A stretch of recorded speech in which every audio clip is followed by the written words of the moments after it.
Alright, Parashat Behar, this parasha is dedicated for Refuah Shlema of Mordechai ben Chana and Miriam bat Istam and Leilui Nishmat Avraham ben Devorah. Parashat Behar deals with two main topics. It deals with the Shemitah year, the sabbatical year of the land, that happens every 7 years when a person has to stop any kind of work that has to do with agricultural labor, like planting, sowing, and so on and so forth. And of course it deals with the Jubilee year that happens every once in 50 years, or as we know, in a cycle of 49 Shemitah year. Now, thank you. In addition to the laws of the Shemitah, the Torah tells us that in the Jubilee year, every person should go back to his original family estate. In other words, in the land of Israel, in the time of Mashiach and so on and so forth, there's not going to be a permanent sale of the land. It's more like a lease for 49 years. And then you go back in the Jubilee year. And the parasha starts with the words that say like this: Vaydaber Adonai el Moshe Behar Sinai lemor. And God spoke to Moses in Mount Sinai, and he said. And after that, the Torah comes and tells all these mitzvot, and of course it's the famous question: what's inyan Shemitah lehar Sinai? Why? Right after when they got the Torah, why do you have to tell them Shemitah, or what's the story about it? Can I get a tissue, please? So, thank you. So, more than that, of course, there is a quite of an objective problem, and should I say a practical problem, that those mitzvot actually create. Because if you're not going to work your field for a whole entire year, guess what? You got nothing to eat. What are you going to eat? And of course, that's something that many people like to say, Imen Kemach and Torah. In other words, when they say it, they put labor, work above learning, right? And I'm sorry, Rabbi, I can't come to learn because I have work. I'm sorry, Rabbi, I can't learn because I just came back from work, and so on and so forth. And answers the Torah, V'tziviti et birkati lachem בשנה השישית ועשת את התבואה לשלוש שנים. Now, the translation of that is very simple. And I would commend my blessing upon you on the 6th year, that on the 6th year you're going to have enough for the 6th, 7th, and 8th year. But I just want to point out something to you. When HaKadosh Baruch Hu tells this to Moshe, he says, V'tziviti et birkati lachem. I want to point out to you, we know that a bracha is a blessing. And it's just like a word that I'm saying and some word that somebody else is saying. But here from this pasuk, he says, V'tziviti et birkati lachem. I would commend my bracha upon you. In other words, the bracha, the way HaKadosh Baruch Hu refers to it, is an entity. It's not words. It's a reality. It's an entity. And we need to really understand what that means. It's not just, I'm giving you a bracha. I'm manipulating forces here. It's an entity by itself. A bracha is an entity. So, in other words, if you look at it this way, Torah really expects us to a complete emunah, believe in that. And according to that, I should not save and store all these years, but rather the Torah is expecting me to really wait till the 6th year, and then we're going to have enough for 3 years. That's what you're commanded to do. It's not just not working in your field. It's not storing anything and really living your life with emunah, with belief. The Zohar teaches us, and it says that Shemitah from Lashon Shamat, Shin Mem Tet, Shamat, which means to drop, to let go, to give up, Lishmot, to let go. And we really need to learn and understand that if we connected to something, whether it's our body, whether it's our house, our belongings, relationship, or anything like this, does not mean that you had acquired that and now you become the owner of such things. Your body is not yours. Your body was given to you as being your neshama, was given to you to do very specific and important tasks. And it's not yours. You don't own it. You're the keeper of your body. So is your house. So is your relationship. So are people in your life as well. You don't own anyone. You don't own anything. So while you have it, make sure you're doing the right thing and you maintain those things. So because of that, we also need to learn also to disconnect and to break away from those things. That's the reality. We don't own anyone. Right? And it's something that is very important. We don't want to let go. And we don't want to let go many times because we don't believe in a true emunah that it was given to us. And also because I think that we don't enjoy things and appreciate things while we have it. And then when it's time to give it back, you say, well, 1 minute, I don't want to give it back. I didn't do anything with it, so why not? And especially it comes to people in your life, and situations in your life that you should enjoy. And instead of that, took it for granted, didn't appreciate it. And now it's time to let go, and you can't let go. You can't break away from it. It's a cosmic dance that we all involved with. You meet people, you break away from people. You meet people, you break away from people. You get something, you get rid of something, and so on and so forth. If not, you become a hoarder. And hoarders, their life is terrible. So sometimes you need to let go. Especially you see so with kids, parents, or anybody like this. Your kids, you can't hold on to your kids forever. They're going to one day spread their wings and they're going to fly. So while you have your kids, appreciate them, educate them, love them, embrace them. Don't be a tyrant at home. According to the Kabbalah, everything in the universe started from the light of the Kadosh Baruch Hu, which is the light of the Kadosh Baruch Hu is endless amount of giving and love. And since the light was given to us in an endless way, there had to be someone who would be able to receive it in an endless way as well. Because otherwise we have what we call the breakage of the vessels. The light is just too great for us to hold. And for that, the kli, the receptacle of endlessness of souls that want to receive and receive and receive were created, and that is us. And the essence of the light of HaKadosh Baruch Hu filled up us so much that we could become creators as well. Therefore, right, we could not really hold on to this light and to keep this light, and we created a shrinkage. In Kabbalah it's called tzimtzum, shrinkage. And because of that shrinkage, the world was able to be created. And we're talking about the world, we're talking about our world, right? And therefore our job in our world is really to create and to reveal the light of HaKadosh Baruch Hu all the time. And that's our tikkun, that's our job. We need to bring the light of Hashem to every aspect of our lives, every aspect of our lives.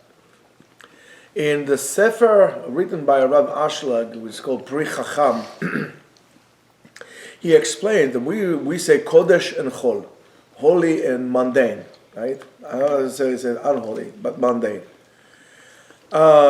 In the concept of Chol, what happens is HaKadosh Baruch Hu pushes away creation from him. That's Chol, pushes away creation from him. And in a way, he removes creation from him as well. And because of that, now there is a job was created. And what was the job we created? We need to make selections. We need to designate. Lehavdil ben kodesh lechol. Our job is all the time to sit down and to distinguish and separate. This is holy, this is unholy. This is holy, this is mundane. And we need to make that separation all the time.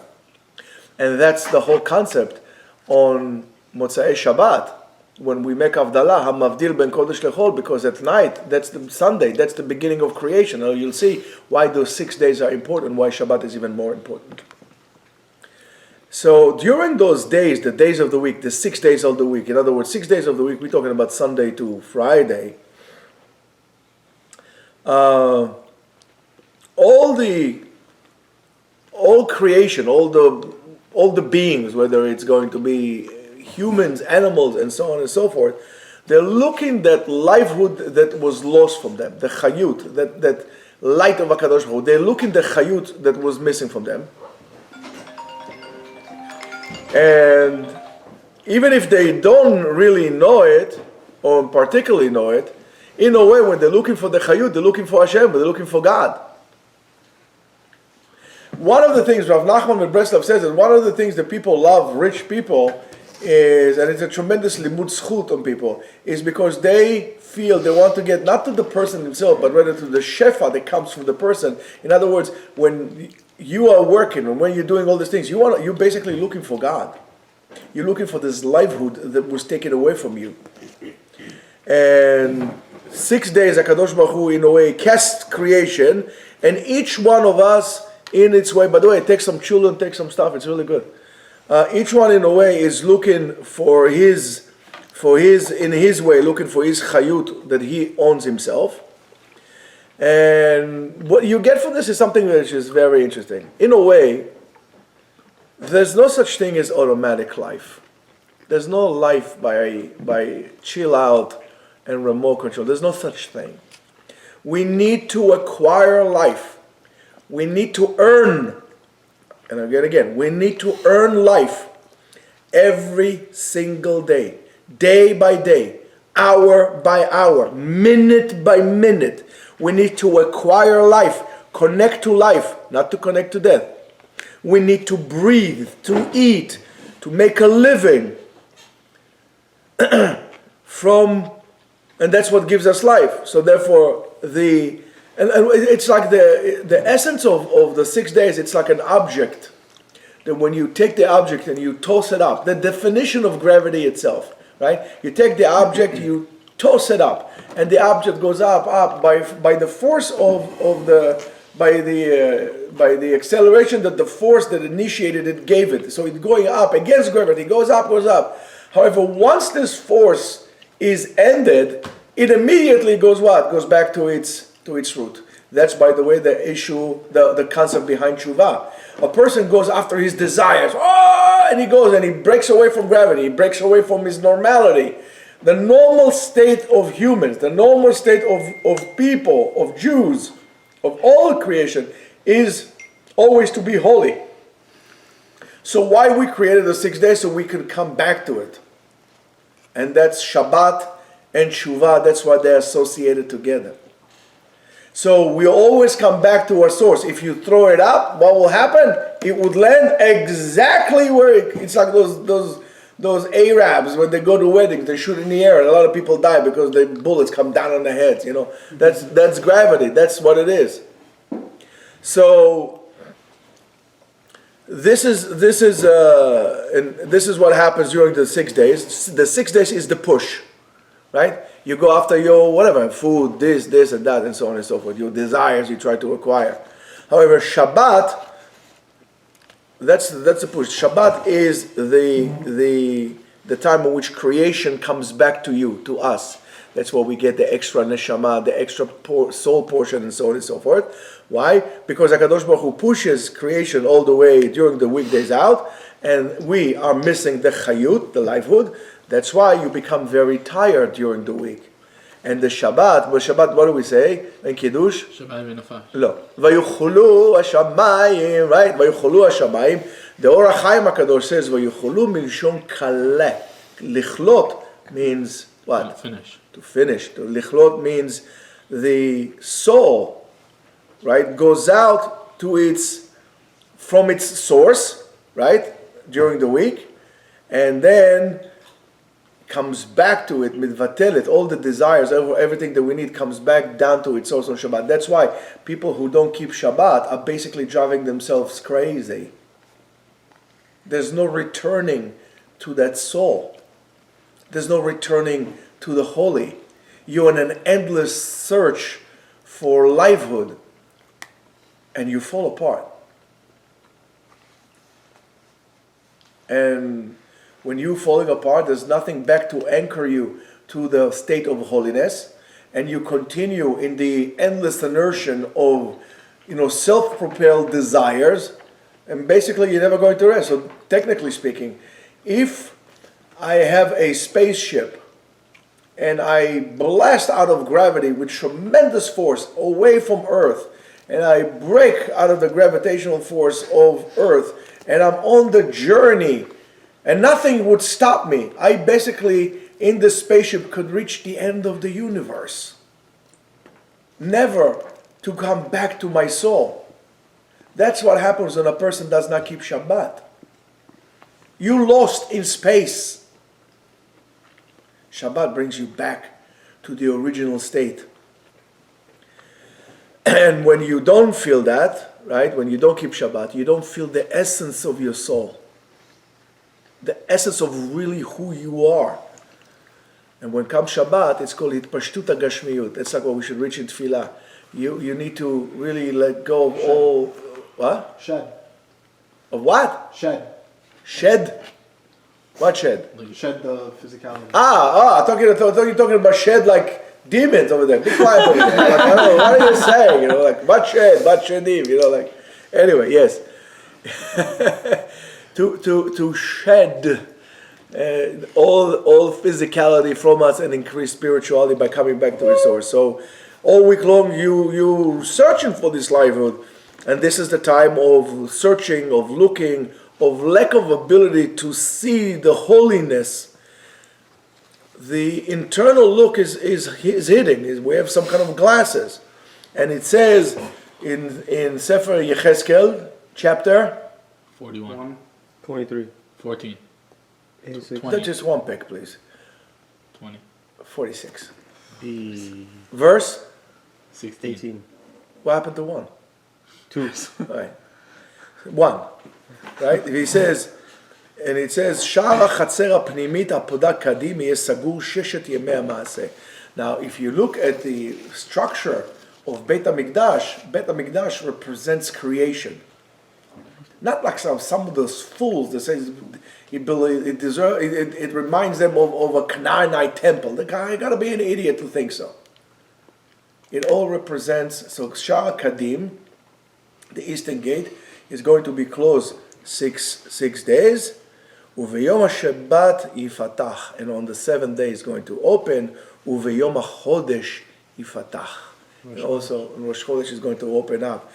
In other words, the gate for spirituality is very close, very tight to get into it during the week, because you need to eat, you need to this, you need to this, you need to worry, you worry. Or make parnasa, what to do? That's why on Shabbat they tell you, listen, you can't talk about your business. You can't talk about, even if, God forbid, somebody is sitting Shiva on his parents, mourning, Shabbat is different. You gotta let go. That's it. That death belongs to the other world. Shabbat is a different world. And if you be able to really grasp that, I'm going to tell you, you have a tremendous key to reach high level of spirituality and to live your life with content. Our search that we are doing all the time, that's what we call avodat adama, labor of the land. In other words, peasant work. Because it says in Sefer Yov, Bereshit, Adam, chapter Aleph, Gimel 3, verse 14. 19. Bezeat Bezeat apecha Tochal tochal lachem. You have to sweat, break a sweat to eat your bread. Since the person does this avodat adama, deals with those things, right? So he, by doing so, goes away a little bit from his root, from his soul, right? Because the soul, the body is from the earth. The soul is from above. That's why, that's the way it works. However, the problem is once you deal too much with your body, now not necessarily that you need to, all bodily things, when you, for example, spend more time in the gym than actually in learning Torah, when you would be more concerned, you would never miss the gym, but yet you'll miss learning. When you have to go, what's the matter, you don't like the chulet? Huh? Eat it. It's good. He done made it. And I served you, so you better eat. So,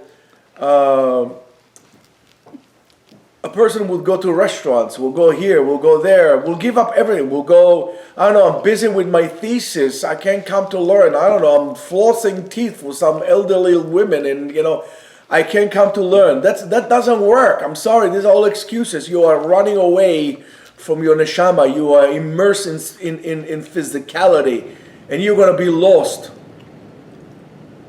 And that's a huge problem.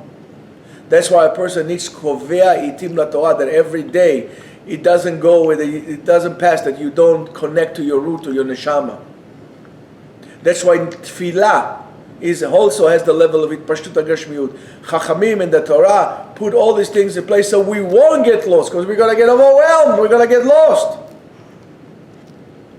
And yet, for whatever reason, we put rollerblades and we sit on scooters and we drive away from that with all the power that we can. We don't want that. And then we complain. Now, the fulfillment of the mitzvah of Shemitah really demands from us a lot of emunah, a lot of belief in God and whatever He's promised. Today, when most of us are not connected, or we're not farmers, unfortunately we're not farmers, it's very hard for us to understand that. But if you look for a second at the Shemitah from a point of view of your own personal internal work, you really see what we're really talking about. So above Shabbat, which we are commended to drop all daily business or routine business and come back to the soul, we also are commended to start the process of dropping and letting go of all those things that really creates an obstacle for us to connect with our soul, to connect with our root. And you need to drop it. Yes, if that means not going to Bermuda, Aruba, Dominican Republic, well, that's what it means. You don't do that. You want to be lost, or you want to be like in fantasy land, in La La Land. It's an illusion. So we need to give up our old passions that we have, and we need to let go and drop anything that takes us away from the ultimate goal, from the tachlit, from the purpose of our lives. Of course, it's very difficult and needs a lot of emunah, but it all has to do with how much we really believe in God. And we need to believe in what we call Ashgacha Prati, HaKadosh Baruch Hu supervises and watching over us. And we need to understand that if the Torah tells me to drop something that is very expensive, that without it I cannot live. I cannot live without that. So that is because you don't really understand what's the true gift that the Torah is giving you. I want to give you a short example. I think I told this to somebody. I told this to a professor sits in class, comes to class. Hello, guys. Boys and girls. Dogs and cats. Whatever you are. Surprise test. He gives everybody a sheet of white paper upside down like this. Please do not turn it until I give you the instruction to turn it. You know that? He says, okay, everybody, please turn it over and write down what do you exactly, describe to me, what do you see on the paper? And everybody turns it over and they see a black dot in the middle of the paper. It says, okay, give me the papers. I'm going to grade them now. Everybody, black dot, black dot, black dot, black dot. The professor says, it's amazing to see that all of you were able to see the black dot and yet ignored the whole white page. This is what we are.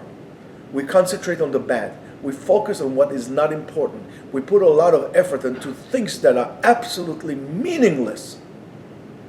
Meaningless. Let's say you bought yourself a $20,000 golden, watch. How is this going to benefit you when you're going to be 50, 60, 70 years old? It won't. So you're going to tell me, it's going to make your life better? No. So you're going to tell me what? Oh, I have something to give to my grandson. You think you care once you're dead that your grandson got your watch? Especially if you told him that he's going to get the watch, he's going to wait every single day for you to drop dead so he can have the watch. We pay too much attention to things that gets us further away from holiness, further away from God. Anything that decreases our belief, decreases our spirituality. These are the things we need to run away from, escape and run away from. And in our nature, everybody wants abundance. We want parnasah, we want to live, we want success, we want love, we want health, pleasure, and so on and so forth. This is HaKadosh Baruch Hu created us. That's why we are willing to work very hard for those things, to really try to achieve them. Who doesn't want to work hard for love? Who doesn't want to work hard for success, or for money, or for all this, or for honor? Oh my goodness, honor, right?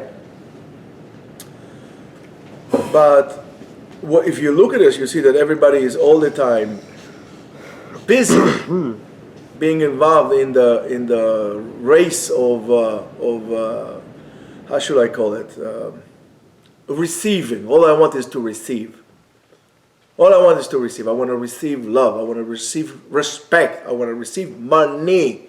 I want to receive all these things. I want to get. Ratzon atzmi, only for me. That is the root of evil. That's the root of bad.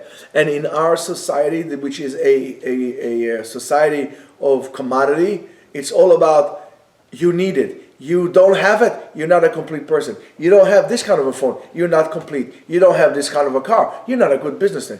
It's all about what you don't have. It's all about the black dot instead of seeing the big white page that you could actually write everything on it. We're missing the point, Rabotai. We have one chance in life and we blow it away. We don't live life. So, of course, it is common for us to ask the question, well, if I'm not going to work, how I'm going to eat? If I'm not, we're talking about the field in terms of Shemitah. The Torah tells you to work, and then it tells you, well, in the 6 years you can't do that. So the Torah knows that, and then that's why immediately it says, "V'chi tumru ma nochal b'shana hashvi'it." What are we going to eat on the 7th year? We're not going to plant, and we're not going to harvest our food. What are we going to eat? And the answer of God is, "V'tziviti et birkati lachem b'shana hashvi'it." I would commend upon you the essence of what is so-called our bracha, right? And "V'achaltem min haTvorah yashan ad hashana hatshivit ad bo tevuata tochlu yashan." In other words, the abundance of the 6th year is going to be so great, it's going to be enough for 3 more years. So therefore, what are you worried about? What are you worried about? God promised you. What are you worried about? And in the internal process, this kind of a dialogue really reveals one of our biggest problems is that we are here to get better in our emunah. We are here to live our life in emunah shlema, with a complete belief that HaKadosh Baruch Hu, that God gave us the power to live with security, to live with abundance, and so on and so forth. But the problem is that we don't. The Noam Elimelech says that this question, the essence of the question itself, right? The doubt, where I'm going to do it, how I'm going to make a living, who's going to marry me if I don't do this, how and why, and all these questions of doubt, the lack of confidence in God Himself, that existential fear that you have all the time, really pushes you away from the abundance and create even a greater need, a greater lacking. Because you are not connected to the source, because you don't have emunah. You want to have an emunah. V'tziviti et birkati, and I'll give you. You don't believe, you don't get. You believe that if you don't work hard, right, you don't get anything. Fine. That's the way the world of the nature is. And in the world of the nature, right? If you're strong, you climb up on the food chain. But we are not strong, and we are weak, and we're going to be eaten alive, and we need to therefore strengthen our emunah. We don't believe. That's the problem. So then the light of the Kadosh Baruch Hu in its initial state, the passive state, it's called the light of Chokhmah. And in order to reveal the light of Chokhmah, right, we need the light of Chasadim, the light of mercy. And that light is revealed when we go against our urges. Then we bring the Chesed. Because if you don't do it, your action brings a certain light. It's going to be light of Din. So we need light of Chesed. Don't surrender to your urges. Control them. Be the boss. And for those people who want to say, this is mine, and so on and so forth, from understanding, then when I got something, when I receive something, it's just done for one particular purpose, is that I could use what I have to help others. God gave you brains, help others. God gives you money, share it with others. Right? Only when you're able to do so, we'll be able to give the light of Chasadim in. In other words, as soon as we let go of our grab of what we have and we refuse to go, that's why the Torah teaches us to give tzedakah, give money, give charity, take from your pocket and give it to somebody. Only then, when we shamatnu, we let go of the urge and we overcome the fear of losing whatever it is that we're doing, right? For people, it's very difficult to give money for tzedakah. But everybody wants to get the services of that, right? Everybody wants it. And then they're going to tell you, listen, I give money, I become poor. That could be a more stupid answer than that. On the contrary, you give money, you become rich, because now there's more room for you to give. And we need to understand, as soon as you are afraid to let go, what needs to let go, you're creating a lacking in your existence. So let go of it. Once you get over this fear, right, from knowing that it wasn't really yours, or they're just giving to you to use, so there you create a condensed light of emunah, and through this emunah, we could become leaders in our lives. In other words, we take charge of our lives in a positive manner. We live our lives in absolutely freedom, where we have to live the life for the sake of life, not for the sake of what other people will think of us. And that's why we need to act according to what other people will think of us. When would you ever live life for what you know you want to live life, rather than living life for what somebody else wants you to live life? This imaginary demons in your head that you think that somebody is looking. Nobody is looking at you. Do what you need to do. Do what you must do. But it has to be b'derech HaTorah. It has to be b'derech HaEmunah. That's what I'm talking about. And when you become a leader, you're not being led. I want to be led only by God and the Torah. I don't want to be led by people that today they say A and tomorrow they say W. I don't want to be surrendered to fashion. Today it's like this, tomorrow it's like that, and then I'm lost. And I'm going to find myself doing weird things. How they say in Yiddish, homie, don't play that. I don't go like this, I don't care. You think this is old-fashioned to dress up like this? That's good, fine, so I don't care what you think. Good, good, so you think it's old-fashioned. You think this, okay, you think, what do you want to think? What do I care what you think? Live like nobody so you can live like nobody else so you can live like nobody else. That's exactly it. By doing so, where we create this sense of freedom and goodness, and you actually feel good about your life, because now your life has a mission. You know what you're doing. You know what you're living. You know what you're doing. Yes, all of a sudden there is a reason to live. And well, if there's a reason to live, so let's live life. If we're living life, hey, God is great. Beer is good and people are crazy. Yes, but world is good. That's why, and because of that, it teaches us to connect ourselves to the eternal life of that was given to us in Har Sinai, and this is why Shemitah was talked about in Har Sinai, and that's why Parashat Behar always falls in the middle of Sfirat HaOmer when we count the seven weeks. As we counting the Sfirat, these are all gates of moving whoa, of moving on spirituality, a spiritual level, the tikkun of every stage by stage, and connected back to Ma'amad Har Sinai, to the receiving the Torah back in Sinai, and that's actually what gives us the life with Chayei Netzach. And Chayei Netzach is connected to the Torah.